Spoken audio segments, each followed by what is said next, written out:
Why is the siege of Jerusalem identical to the siege of Magdala? Many biblical scholars mention the siege of Jerusalem, but never mention the siege of Magdala. Pay attention to the similarities. According to historical scholars, the siege of Jerusalem took place in April 70 CE to August 70 CE. The siege of Jerusalem was a massive military endeavor, the likes of which had not been seen since the fall of Carthage 2 centuries earlier. Starting in April of 70 AD and lasting nearly 5 months, the battle would be a brutal, no-holds-barred brawl fought over every inch of the city. The Siege of Magdala campaign started December 1867 to April 1868, which had in the meantime become a genuine harbor city. British agents were already establishing contacts with Ethiopian princes who opposed Emperor Tewodros. So both campaigns lasted for 5 months. For the siege of Jerusalem, a Roman general named Titus led the Roman campaign that captured and destroyed Jerusalem. For the siege of Magdala, General Robert Nepter led the British forces in the Battle of Magdala. Simon Joris served as the commander of the Jewish force during the siege of Jerusalem.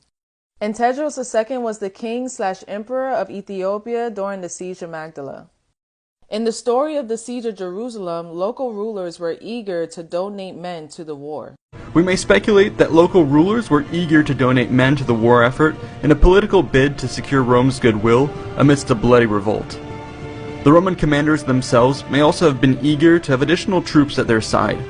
While the local forces were surely not as reliable as the crack legionaries, they could take on many responsibilities of the army and thus free up the elite troops to do what they did best. In the event of the siege of Magdala, because of the dispute of the Ethiopian princes at the time, the British leaders were able to get support from the Ethiopian princes. In dealing with the Ethiopian princes, the British military leadership thus followed a policy based on the principle of divide and conquer.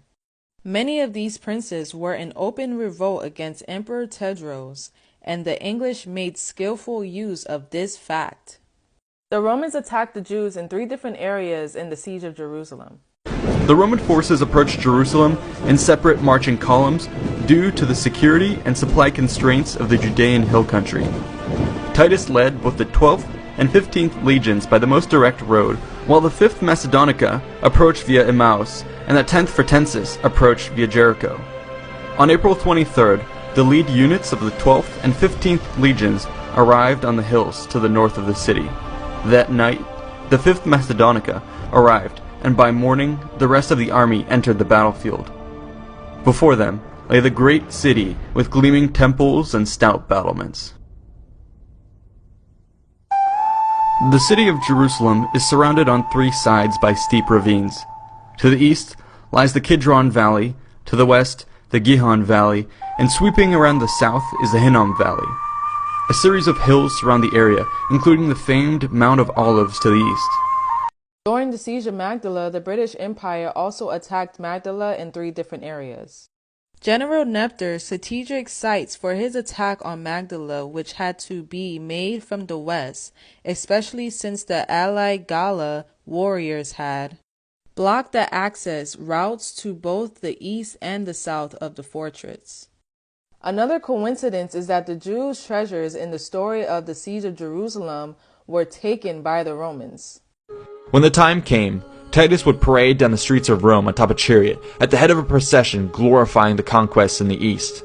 Soldiers and captives marched down the streets in full regalia, alongside floats depicting dramatic scenes from the campaign. Vast amounts of treasure were also on display, including the great 7-branch menorah.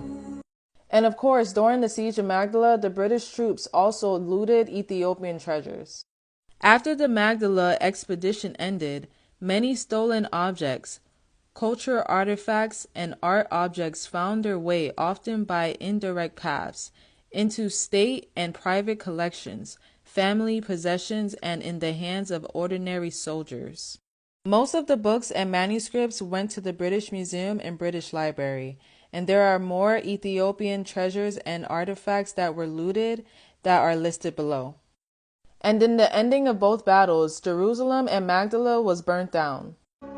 While the revolt may have been symbolically crushed, Jewish resistance would burn on until the final Roman suppression of Masada in 73 AD.